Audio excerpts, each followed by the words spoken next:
Hey everybody, welcome back to the channel. We're going to talk about freedom of speech.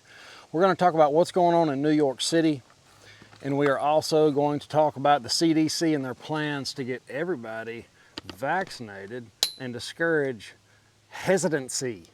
You can't have that. I'm going to stick you right there on the back of the woodshed. I was going to walk around with my homemade selfie stick, but I decided not to because I can't shuffle my papers. Now look. Guys, I have been absent from YouTube for a little bit because it's getting really old. You know, I had some videos that they didn't like. I made a video about the big C word that we're not supposed to talk about natural remedies for on YouTube. I uploaded a video, immediately got an email that said, hey, you can't do that. You better not do that. And then a subscriber sent me, a community member, sent me some information about what happened to Dr. Berg. And I want to read to you a little bit about what's happening to him. And we're going to go over when this happened in history. But check it out. YouTube has banned anything related to health that does not align with the general medical consensus. So if it doesn't align with all those scientists that say trust the science, and then something else happens and it's like, hey, wait a minute, why are we trusting science? Are you not allowed to make up your own mind? See, how do you come up with your own thoughts? It's from information that you consume. I have learned how to do rental properties, how to grow gardens, how to welding tricks. I'm actually teaching welding on YouTube. You can learn so much from a platform like this one, right? That's why you guys are here. That's why I get to go over here. But the problem is when you start censoring and hiding and creating differing scales with algorithms, you no longer get to see what you're after, the truth, what really works. They will change algorithms to replace popular videos with medical information. This partnership with YouTube is supposed to protect against misinformation and only promote high quality health information. Now this is from Dr. Berg. And you know, I've been watching him for a while. He's got 11 or 12 million subscribers. He's big on the keto diet, which I have been doing just to get my gut in check, just to get my gut streamlined. Because I actually went to a naturopath doctor and my guts were out of whack. I found out I was allergic to eggs and other things, and I had to grow the good bacteria in order to stay healthy. So I've been doing whatever it takes, and that's one of the things was recommended. And I cannot tell you, I feel pretty good. I feel pretty good when I eat carbs too, but when your guts are off, your energy's off, and it affects everything. But I learned a lot from him. Now, misinformation is defined as anything that opposes their viewpoint. Who is there? Google. All right. Alternative health sites will be replaced with medical sites, you know, that they deem fit. He's had many he's helped people, many success stories. You know, Dr. Berg has helped a ton of people. This change will hurt people, he says. So, guys, if you know about Dr. Berg, and I'm sure a lot of you do, he is like the leading person in keto diet and getting people that are pre-diabetic to not be diabetic at all, and people that have actually reversed it by getting off sugar. But if you search it now, Mayo Clinic's anti-keto video is ranked #1 for the keto diet. They dismiss it, they talk about ketosis and all the bad things, and it's almost like they want us sick so they can distribute you know what and do whatever later. I can't talk about too much of that, or this could be my last video. But it's really getting old, guys. I'm going to move on, but right now I want to talk about George Orwell's novel real quick. When we talk about misinformation, Newspeak is what it was called. I took some notes. The party implemented a controlled language called Newspeak, which aimed to limit the range of expression and eliminate words that could be used or challenge to challenge or criticize the regime. The Ministry of Truth, you remember that? The party's Ministry of Truth controlled all information engaged in historical revisionism. They altered records and manipulated facts. it's a playbook for these guys. That's enough about George Orwell, because I want to tell you a little bit of history when it happened before, and I don't have to tell you about Nazi Germany. That was in 1933 through 1945, censoring opposing voices and promoting propaganda. Soviet Union, 1922 to 1991, suppressed through censorship, imprisonment, and forced labor camps. The Cultural Revolution in China, we talk about Mao all the time. He killed millions of people. He also suppressed freedom of speech. Number one, freedom of speech. You got to be able to get it. And what they're doing is they're manipulating the algorithm so you will not see the videos that you're trying to see. You will see other videos that they want you to see. So, all they have to do is a little tweak. God hates differing scales, and that is exactly what they're doing. Not to mention North Korea, Cuba, and all the other places that you don't want to live are doing this as well. So freedom of speech is on the cut list, guys. And I don't know how long I'm going to be here. Please go to Twitter, go to Rumble, go somewhere, because it is what it is. Okay, the CDC launches a campaign to encourage people who are hesitant about getting the flu shot to reconsider. I actually just got a call from my doctor's office, and I thought I missed something, so I called them back and said, oh, no, we just want to tell you that we want to encourage you to come get this vaccine, and blah, blah, blah. I was like, yeah, okay, all right, thank you. No, thank you. So they're coming out and they're saying it could be a wild flu season, and they can turn it into a mild symptom. So you can have a wild version if you don't get it, or you can just have a little mild version. But either way, you need to get it. The CDC emphasizes that getting the vaccine not only protects individuals from the flu, but also helps prevent spread of the virus to others. So you're going to see that more and more. We've got another virus rolling out, the Marburg. I covered it a long time ago. The Economic Ninja's been covering it. And they're going to come up with one that has to do with children, and you're going to be tied to the whipping post if you don't want to save the kids. And whether it is or not, that's what they're going to push. They're going to want everybody to get it. And that's what they're working on right now. The WHO, remember, decides what or when the next pandemic is, what it is, and how they're going to treat it. They're over our health care. They're over the YouTube. Big buddies with Google. So just know it's happening. It's happening to me. It happened to the Economic Ninja. He called me the other day. They destroyed his algorithms. He gets several thousand views, 70, 80,000 views in a video, and he went down to like 1,500 or something crazy. That's just them doing their little tricks. Now let's move on to immigration. Guys, I've covered immigration. It makes me sick to talk about it. And that's a lot. I'm experiencing a little bit of burnout on this news stuff, because it's disturbing, and it's hard to cover it every single day, but it's necessary that we keep going and keep doing it.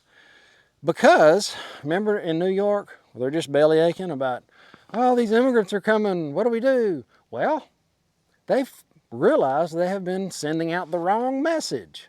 The rolling out the welcome mat policy they have. Now, this is from the New Yorker. Mayor Eric Adams. The influx of migrants will destroy New York City. Now, is it that or poor leadership and cronyism? More than 110,000 migrants have come there in the recent months. A lot of people say it's due to Abbott, but 90% of them didn't come on buses. Half are currently staying in shelters and other emergency sites. The plan to shift the burden of migrants crossing onto blue states from Abbott was, he wanted them to get a taste of what Texas is getting. Because somehow or another, it's okay to open the border and weld the gate shut and say, come on in, we'll take care of all of your needs. Remember, they did this in Rome, and they made them soldiers and rewarded them with land and stuff like that. So this is all part of the economic collapse. It's a, death from 1,000 cuts.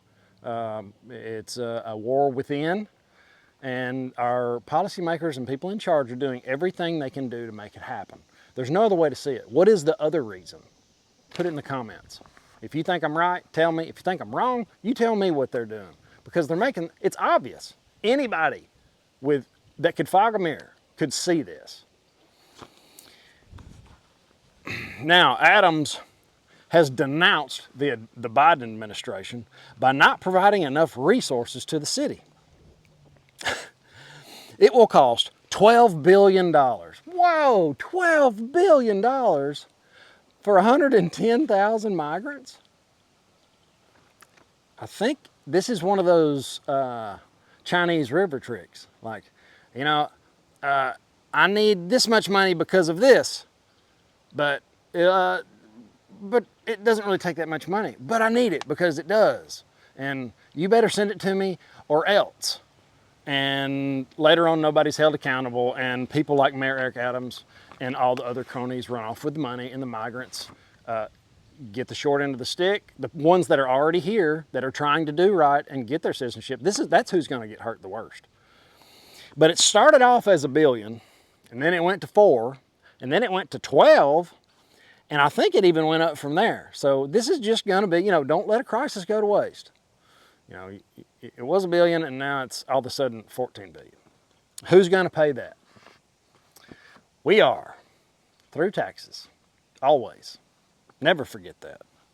And if they just print it up out of thin air and take care of everybody and buy everybody a house, you're going to pay for it through the tax of inflation. And and don't worry about your pension. I have a lot of things going on, and people I'm talking to, and some of them are worried about losing their pension. Hey, you're probably going to get your pension. More than likely, I would think. Social Security, all that. You're going to get it. The question is, what will it buy? That's the question. The loss of purchasing power is paramount to understand. I think it'll always be there. I just don't think it'll buy very much. Immigrants, let's see. My magic marker bled through the paper a little bit.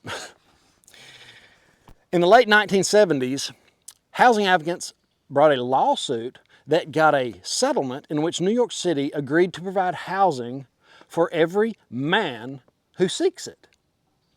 Well, that's another, see, this communist, everybody should own a home, it always ends bad. People are going to abuse the system, and the citizens are going to foot the bill.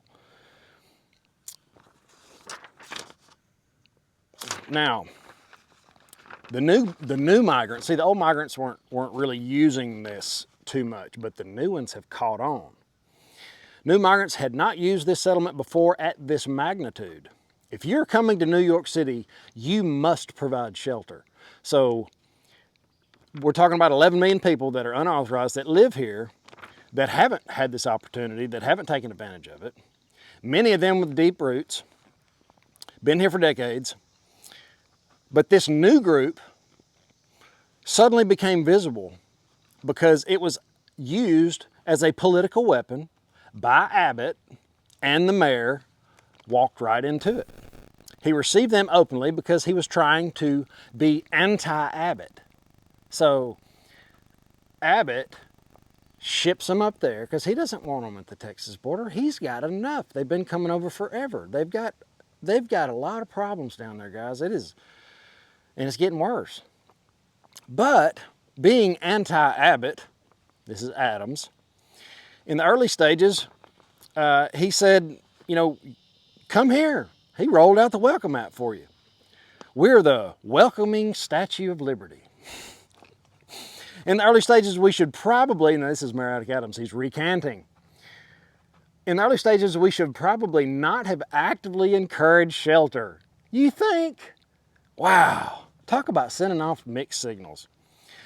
News of the welcoming mat certainly spread among immigrant circles through social media very quickly. Yeah, like within seconds. The idea was, if you get to the border, tell people you want to take a bus to New York City. The federal government plays no role except to admit or expel people. So the government's like, hey, you know, we're not going to do anything. There's a border crisis and we're going to take care of it. But in the meantime, weld the gates open. The general to ask from the governor, the mayor of New York, first, that you should compensate us for what we are spending on these people because it's somebody else's fault. The mayor first started saying billions of dollars, and he suddenly changed it to $12 billion. I already said that, but it's worth noting again. And the asylum system, all right, it's broken. Now, we all know that. I've had people trying to get, you know, they did break the law when they got here, but they've been paying taxes. They have no handouts. They don't take part of any of this. But that's who it's going to hurt the worst, is the people that are already here. The asylum system, applications go through an immigration judge, and those cases are backlogged 4 to 5 years. During those years, you can get work authorization, so the backlog becomes a magnet. You just get on the backlog and hang out.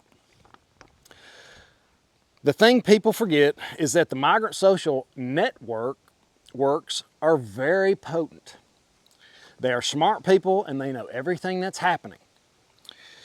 When the New York City started taking people in, within 3 days, the Venezuelan social workers were abuzz with, quote, if you come to Texas, tell them you want to go to New York City. So guys, this is all part of it. This is you know, part of the doom loop that we're experiencing. And New York's, you know, they were going out as it is. I mean, COVID killed that place, demolished it. And the cost of living's absurd. I have no desire to go there, New York City. I'd love to see New York, but it's just not my thing. I had a friend of mine, real quick story before I let you go. A friend of mine was walking around with a knife just like this in his pocket, just hanging out like that. I usually keep mine down here because it's handier, but anyway. And they approached him and took his knife and treated him like a criminal. And they said, it's because you had this clip. If you wouldn't have had that clip showing and it was in your pocket, we wouldn't have said anything. Now, what kind of sense does that make? Perfect sense for libtards in New York City. And they took his knife that was sentimental to him. He'll never get it back, and he's got to fly all the way back up there and go to court. It is broken. All right, guys, let me know what you think about these stories in the comments. Hit the like button, subscribe, and ring the bell. Thank you. Have an awesome, awesome day. Later.